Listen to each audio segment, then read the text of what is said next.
If you want to block a phone number or a contact on Samsung Galaxy A27, then first of all, we need to go to the phone app. Once you open the phone app, let's say we're going to start with contacts. Over here, if you want to block a specific contact that you already have saved, then you should be able to go to that contact, so tap on it and then choose this eye icon to go to details.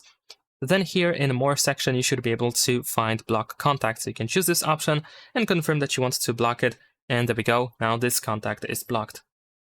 What you can also do is you can go to recent in case someone called you, and recently someone called you and you want to block them. You can just simply tap on the recent entry, so the recent call.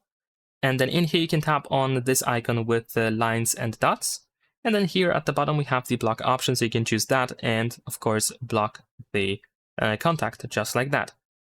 Also, another way to block a number is by using these three dots here that are either on the right side or in the upper right corner. And then you want to go to settings. Now over here in the settings, you want to go to block numbers. And then here we can tap on this add phone number field, and you can just enter the phone number that you want to block and then use this plus button to confirm, or just tap on done. Actually, we need to tap on this plus. And there we go. Now the written phone number is blocked. And that's pretty much it. Leave a like and subscribe.